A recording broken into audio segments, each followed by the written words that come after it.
ಸೇವೆಗೆ ನಾವು ಸದಾ ಕಂಕಣಬದ್ಧರಾಗಿರುತ್ತೇವೆ. ನಾವಿನ್ನು ಬರುತ್ತೇವೆ ಮಹಾಮಂತ್ರಿಗಳೇ. ಜೈ ವಿರೂಪಾಕ್ಷ. ಜೈ.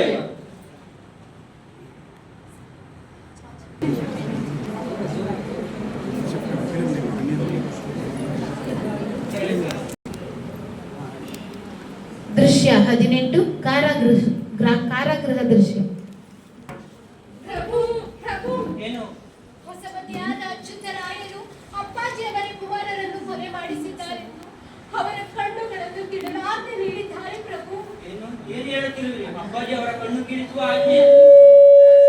ಪ್ರಭು, ಅವರ ಮಕ್ಕಳಾದ ಗೋವಿಂದ ತಿಮ್ಮರರನ್ನ ಮರಣದಂಡನೆಗೆ ವಿಧಿಸಿದರಂತೆ ಪ್ರಭು.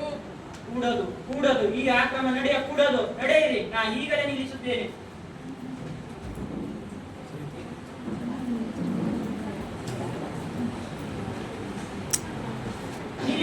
ನಿಲ್ಲಿಸಿ ದಂಡನೆಯನ್ನು ನಿಲ್ಲಿಸಿ. ದಂಡನೆ ಯಾವ ದಂಡನೆ? ಯಾರು ವಿಧಿಸಿದ ದಂಡನೆ? ಅಪ್ಪಾಜಿ ಅವರಿಗೆ ವಿಧಿಸಿದ ದಂಡನೆಯನ್ನು ನಾನಿಂದಕ್ಕೆ ತೆಗೆದುಕೊಳ್ಳುತ್ತಿದ್ದೇನೆ. ಹೋಗಿ, ಹೊರಡು ಹೋಗಿ. ಅಪ್ಪಾಜಿ, ನಾವು ಜೀವಂತವಾಗಿರುವ ತನಕ ನಿಮಗೆ ಯಾವುದೇ ಅಪಾಯ ಬರದಂತೆ ನಾವು ನೋಡಿಕೊಳ್ಳುತ್ತೇವೆ ಅಪ್ಪಾಜಿ. ನಾವೊಂದು ಬಗೆದರೆ ದೈವವು ಬೇರೊಂದು ಬಗೆಯುತ್ತದೆ ಪ್ರಭು. ಕಾಲ ಅಪ್ಪಾಜಿ, ಏನಿ ಘೋರ. ನಿಮ್ಮ ಕಣ್ಣುಗಳನ್ನು ಕಿತ್ತಿ ಬಿಟ್ಟರೆ ನೀವು ಅಂಧರಾಗಿ ಹೋದಿರೆ.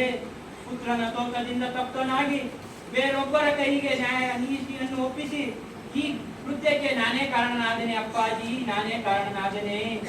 ನಾವು ಪಟ್ಟಕ್ಕೆ ಬರುವಾಗ ಯಾರು ನಮ್ಮ ಕಣ್ಣುಗಳನ್ನು ಉಳಿಸಿದ್ದರೋ, ಯಾರು ನಾವು ಸಿಂಹಾಸನವನ್ನೇರುವಾಗ ನ್ಯಾಯ ನೀತಿ ಧರ್ಮಗಳ ಪರಿಪಾಲನೆಯನ್ನು ಮರೆಯಬಾರದೆಂದು ನಮ್ಮ ಕಣ್ಣಿಗೆ ಅಂದು 3 ಏಟುಗಳನ್ನು ಹೊಡೆದಿದ್ದೇವೆ. ಆ ಏಟುಗಳನ್ನು ಮರೆಯುವ ಮುನ್ನವೇ ನೀವೇ ಅನೀತಿ ಅಧರ್ಮಗಳಿಗೆ ಬಲಿಯಾಗಿ ಹೋದಿರಿ ಅಪ್ಪಾಜಿ, ಬಲಿಯಾಗಿ ಹೋದಿರೆ. ಅಪ್ಪಾಜಿ, ನನ್ನ ಜೀವನದಲ್ಲಿ ತಂದೆಯನ್ನೇ ಕಾಣದ ಅನಾಥ ನಿಮ್ಮನ್ನೇ ತಂದೆ ಎಂದು ತಿಳಿದಿದ್ದೆ. ನಿಮಗಾದ ಈ ಅನ್ಯಾಯವನ್ನು ನಾನು ಹೇಗೆ ಸಹಿಸಲಿ ಅಪ್ಪಾಜಿ? ಅಪ್ಪಾಜಿ, ನನ್ನ ಮಗ ಸತ್ತನೆಂದು ನನಗೂ ಇಷ್ಟು ದುಃಖವಾಗಿರಲಿಲ್ಲ. ಆದರೆ ನಿಮಗೆ ಹೀಗಾಗಬಾರದಿತ್ತು ಅಪ್ಪಾಜಿ, ಹೀಗಾಗಬಾರದಿತ್ತು. ಆ ದೇವರ ಚದುರಂಗ ಆಟದಲ್ಲಿ ಇನ್ನು ಏನೇನು ಅನುಭವಿಸಬೇಕಾಗಿದೆಯೋ ಯಾರು ಬಂದರು ಮಹಾರಾಣಿ, ಯಾರು ಬಂದರು? ಅಯ್ಯೋ ಅಪ್ಪಾಜಿ, ನಿಮಗಾದ ಅನ್ಯಾಯಕ್ಕೆ ಅಪ್ಪಾಜಿ ರಕ್ತ ಅಪ್ಪಾಜಿ, ನಿಮ್ಮ ನೇತ್ರದಲ್ಲಿ ಹರಿಯುತ್ತಿರುವ ರಕ್ತ ಬರೀ ರಕ್ತವಲ್ಲ, ನಿರಪರಾಧಿಗೆ ನಿಷ್ಕಲ್ಮಶವಾಗಿ ವಿಧಿಸಿರುವ ಶಿಕ್ಷೆಯ ದಾಲಾಹಲ.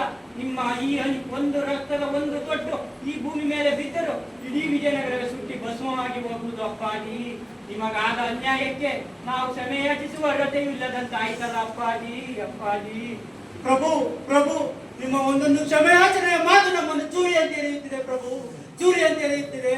ನಮ್ಮ ಮಾತನ್ನು ನಂಬಿ ಪ್ರಭು, ನಿಮ್ಮ ಮೇಲೆ ಎಲ್ಲಷ್ಟು ಅಸಮಾಧಾನವಿಲ್ಲ ಪ್ರಭು, ಎಲ್ಲಷ್ಟು ಅಸಮಾಧಾನವಿಲ್ಲ. ಅಪ್ಪಾಜಿ, ಹೌದು ಪ್ರಭು, ಹೌದು. ನೀವು ನಮ್ಮಲ್ಲಿ ತೋರಿಸಿದ ಪ್ರೀತಿ ವಿಶ್ವಾಸಗಳನ್ನು ನಾವು ಮರೆಯಲಾಗಿದೆ. ನೀವು ನಮ್ಮಲ್ಲಿ ಇಟ್ಟಿದ್ದ ಗೌರವಗಳನ್ನು ನಾವು ಮರೆಸಲಾಗಿದೆ. ಈ ಕೈ ಕಾಲುಗಳಲ್ಲಿ ಇನ್ನೂ ಶಕ್ತಿ ಇದೆ, ಆದರೆ ಈ ಮಹಾ ಸಾಮ್ರಾಜ್ಯಕ್ಕಾಗಿ ಮುಂದೆ ದುಡಿಯಲಾರದೆ ಓದುವುದೆಂಬುದು ಮಾತ್ರ ದುಃಖಿಸಬೇಕಾಗಿದೆ ಪ್ರಭು, ದುಃಖಿಸಬೇಕಾಗಿದೆ. ನಿಮ್ಮಂತ ರಾಜ ಪರಮನಿಷ್ಠರಿಗೆ ಎಂತ ಅನ್ಯಾಯವಾಗಿ ಹೋಗಿತ್ತು ಅಪ್ಪಾಜಿ, ಎಂತ ಅನ್ಯಾಯವಾಗಿ ಹೋಗಿತ್ತು. ಪ್ರಭು, ನಿಮ್ಮಲ್ಲಿ ನಮ್ಮದೊಂದು ಕೋರಿಕೆ ಪ್ರಭು. ಹೇಳಿ ಅಪ್ಪಾಜಿ, ಏನದು? ಇದ್ದ 2 ಮಕ್ಕಳು ಮರಣದಂಡನೆಗೆ ಈಡಾದರು.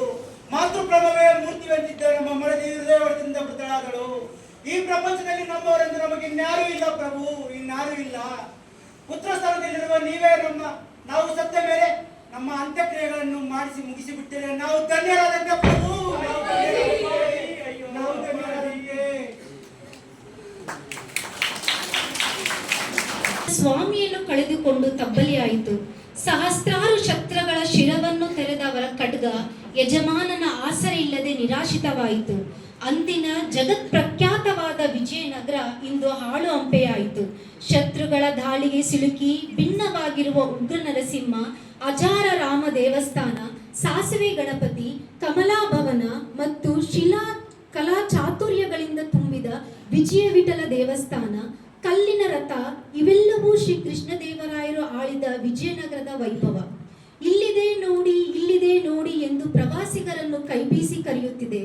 ಧರ್ಮ ರಕ್ಷಣೆಗೆ ಪಣ ತೊಟ್ಟು ಎಷ್ಟೋ ದೇವಾಲಯಗಳಿಗೆ ದಾನ ದತ್ತಿಗಳನ್ನು ನೀಡಿದ ಕೃಷ್ಣದೇವರಾಯರು ತಿರುಪತಿಯ ಶ್ರೀ ವೆಂಕಟೇಶ್ವರ ಸಾನ್ನಿಧ್ಯದಲ್ಲಿ ಪತ್ನಿ ಸಮೇತರಾಗಿ ಮೂರ್ತಿ ರೂಪದಲ್ಲಿ ನಿಂತು ಸ್ವಾಮಿ ಸೇವೆಯನ್ನು ಸಲ್ಲಿಸುತ್ತಿರುವುದನ್ನು ಇಂದಿಗೂ ನಾವು ತಿರುಪತಿಯ ತಿರುಮಲ ದೇವಸ್ಥಾನದಲ್ಲಿ ನೋಡಬಹುದು.